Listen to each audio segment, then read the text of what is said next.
Hey guys, good morning. Welcome back to my new video. তো guys এটা চাব পাৰিব যে অসম চৰকাৰৰ ফালৰ পৰা নতুন জবৰ ভেকেন্সিসমূহ মুকলি কৰাইছে এবাৰ জবসমূহ কি ইয়াতে মুকলি হৈ গৈছে অংগনবাদী ৰিক্ৰুটমেণ্ট যিটো আমাৰ অংগনবাদীৰ ফালৰ পৰা নতুন ৰিক্ত পদসমূহৰ বাবে ইয়াতে নতুন পোষ্ট ইয়াতে মুকলি কৰা হৈছে য'ত আপোনালোকে এইবাৰ সকলোৱে ইয়াতে এপ্লিকেশ্যন ষ্টাৰ্ট কৰিব পাৰিব এপ্লাই কৰিব পাৰিব তো বলক ইয়াতে কি আছে অংগনবাদীত এপ্লাই কৰিবলৈ হলে আপোনাৰ ইয়াতে যোগ্যতা কিমান কি এইবাৰ বিচৰা হৈছে আপোনাৰ যোগ্যতা কিমান লাগিব কিমান কোৱালিফিকেশ্যন এইবাৰ ধৰাইছে লগতে আপুনি কেনেকুৱা কি আপোনাৰ যি আছে এজ লিমিট কিমান লাগে এইবাৰ কোৱালিফিকেশ্যন কিমান লাগিব আৰু লগতে কোন ক্যান্ডিডেট ইয়াতে এইবাৰ এপ্লাই কৰিব পাৰিব সকলো আমি এতিয়া ডিটেইলছত জানিবলৈ চেষ্টা কৰিম তো বলক যদি আপনি এই চ্যানেলটি যদি আপনি পোন প্রথমতে আইছে পোন প্রথমবার আপনি ভিডিওটি চাইছে তাহলে আপনি সম্পূর্ণ ভিডিওটো চাব তেতিয়া আপনি সম্পূর্ণ ডিটেইলছত জানিবলৈ পাৰিব এতিয়া চাব অংগনবাদী ৰিক্ৰুটমেণ্ট 2025 নতুন বছৰৰ লগে লগে আমাৰ 30টা অংগনবাদীৰ ফালৰ পৰা নতুন ওয়াৰ্কাৰ আৰু হেল্পাৰ পোষ্টৰ বাবে ভেকেন্সি মুকলি কৰাইছে মাজুলীৰ বাবে তো বলক ইয়াতে অকমান আমি ডিটেইলছত জানিবলৈ চেষ্টা কৰিম child development project officer Ujjayani Majuli ICDS Majuli date আপনাৰ 18/1/2025 সন অৰ্থাৎ এই জানুৱাৰী মাহৰ আপোনাৰ 18 তাৰিখৰ আগে আপুনি এই পোষ্টত অংগনবাদীৰ পোষ্টত আপুনি এপ্লাই কৰিব পাৰিব আর ইয়াতে আপনার টোটাল পোস্ট আছে 30টা আপনি 30টা পদ আছে ইয়াতে 30টাত আপনি এপ্লাই কৰিব পাৰিব এটা চাব যে 30টাৰ ভিতৰত আপোনাৰ ইয়াতে অংগনবাদী ওয়াৰ্কাৰৰ বাবে আপোনাৰ টোটাল এটা পোষ্ট খালি আছে আৰু য'ত আপোনাৰ কোৱালিফিকেশ্যন এবাৰ লাগিব must candidate must have passed higher secondary যদি আপনি হায়ার সেকেন্ডারি পাস এতে স্পষ্টভাবে মেনশন করা আছে হায়ার সেকেন্ডারি পাস কৰা ক্যান্ডিডেটে এবাৰ যি আছে অংগনবাদী ওয়াৰ্কাৰত এপ্লাই কৰিব পাৰিব তো এইখিনি এতে মেনশন কৰা আছে আৰু লগত আপোনাৰ অকমান এতে ক্ৰাইটেৰিয়া এতে এড কৰা হৈছে candidate must have passed higher secondary class 12 লাগিব লগতে if HS passed candidate not available in the particular area এটা চাব ইয়াতে অকমান আপুনি পইণ্টটো ইয়াতে নোট কৰিবলগীয়া আছে এই যি অংগনবাদী ওয়াৰ্কাৰৰ বাবে আপোনাৰ এটা পোষ্ট আছিল তাতে আপোনাৰ কোৱালিফিকেশ্যন বিচাৰিছে হায়াৰ সেকেন্ডাৰি পাস যদিহে এই যি এৰিয়া আছে এৰিয়া ওয়াইজ হয় তাতে যদি এই এৰিয়া যিটো এৰিয়াৰ বাবে এইটো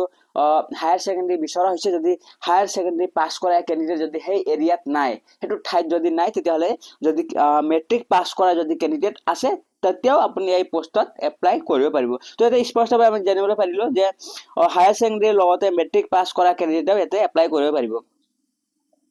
আৰ দৰমহা বিষয়ে এটা চাব দৰমহা 6500 পৰা পাৰ মান্থ আপুনি পাই যাব অংগনবাদী হেল্পাৰৰ বিষয়ে আমি এটা জানিবলৈ চেষ্টা কৰিম 29 টোটাল এটা 29টা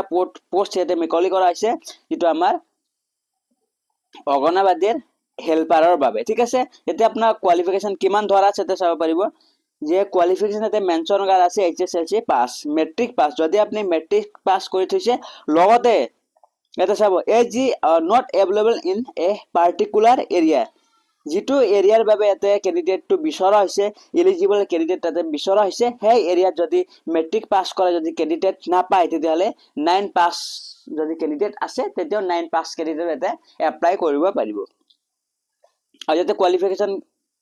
মেচ হোৱাৰ পিছত যদি আপোনাৰ সিলেকশন হৈ যায় তেতিয়াহলে আপোনাৰ পার মান্থ 3250 रुपीस আপনি পার মান্থ স্যালারি পাই যাব যদি আপনার সিলেকশন হৈ যায় ঠিক আছে তো আদার ক্রাইটেরিয়া কি মেনশন করা আছে আদার ক্রাইটেরিয়াতে চাব যে অন্যতে যোগ্যতা আপনার এজটো আপনার বয়স লাগিব 18 পৰা লৈ ফেলে 44 বছৰ যদি আপনাৰ বয়স সীমা 18 পৰা লৈ ফেলে 44 বছৰৰ ভিতৰত আছে তেতিয়াহলে আপনি এই অংগনবাদীৰ পোষ্টত এপ্লাই কৰিব পাৰিব তো এইখিনি আমি স্পষ্টভাৱে গম পাই গলো এটা চাব ৰেসিডেন্টশিপ এটা কোনবোৰ candidate এতে apply কৰিব পাৰিব যেটা হ'ব the candidate who apply for the post of Anganwadi worker helper shall permanent resident in the concerned Anganwadi located এটা সব স্পষ্টভাবে এতে মেনশন করা আছে যে the residential proof of the candidate for the post of Anganwadi যিবোৰ candidate এটা apply কৰিব অংগনবাদী সেন্টাৰ ওচৰত থকা candidate এপ্লাই কৰিব তেওঁৰ ইস্যু বাই তেওঁৰ যে anganwadi helper must be issued by the gaon pradhan word member president তো এতিয়া আমি স্পষ্টভাৱে গম পাই গলো যে যিবোৰ এৰিয়াত অংগনবাদীৰ কেণ্ডিডেটৰ বাবে এবাৰ পদ মুকলি কৰাইছে এইবোৰ এৰিয়াৰ বাবে এৰিয়াৰ ওচৰে পাছৰে বসবাস কৰা এই এৰিয়াৰ ভিতৰত বসবাস কৰা কেণ্ডিডেটৰ মাষ্ট ৰেচিডেন্সি চাৰ্টিফিকেট লাগিব লগতে গাঁও প্ৰধানৰ মানে এটা সার্টিফিকেট লাগবে যেটা আমি মাস্ট যেটা চাব anganwadi worker helper must be issued by the gaon pradhan ward member president তেখেতসকলৰ এটা ইস্যু কৰা এখন সাৰ্টিফিকেটও আপোনাৰ হাতত থাকিব লাগিব হাউ টু এপ্লাই আপুনি কেনেকৈ কৰিব এটা চাব এপ্লাই কৰা যি প্ৰসেস আছে এটা আপোনাৰ সদায় এটা যি আছে অঙ্গনবাদী হেল্পাৰৰ বাবে বা অঙ্গনবাদী ওয়াৰ্কাৰৰ বাবে সদায় অনলাইন এপ্লিকেশন নহয় এতে সদায় আপুনি অফলাইন যোগে এতে এপ্লিকেশন কৰিব পাৰিব যেটো এবাৰ পোষ্টটো মাজুলীৰ বাবে ওলোৱা হৈছিল যেটো উজ্জয়নী মাজুলী ICDS মাজুলীৰ বাবে তো এতে আপুনি পোষ্ট কৰিবলৈ এতে অকমান এতে চাব আপুনি যে অফলাইন যোগে এতে আপুনি এপ্লাই কৰিব লাগিব এতে চাব পাৰিব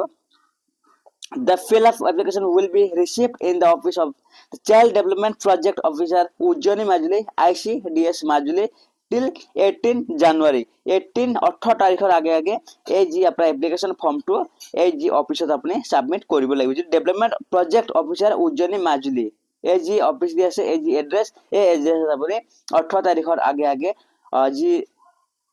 আপনার এপ্লিকেশন তাতে সাবমিট হ'ব লাগিব অর্থাৎ তাতে গৈ পাব লাগিব যদি আপনি পোস্ট অফিসত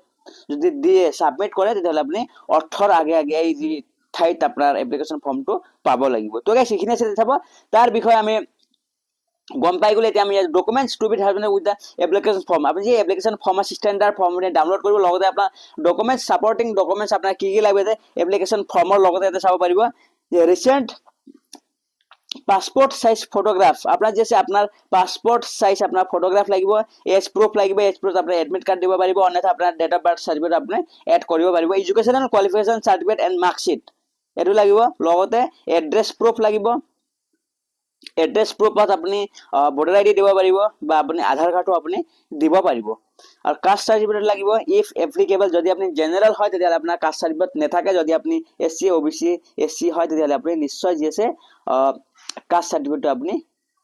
অ্যাটাচ কৰি লব ডিজেবিলিটি সার্টিফিকেট যদি আপনার আছে এক্সপেরিয়েন্স সার্টিফিকেট যদি আপনার তাতে আছে রেসিডেন্সি সার্টিফিকেট যদি আপনার আছে আপনি লগাই লব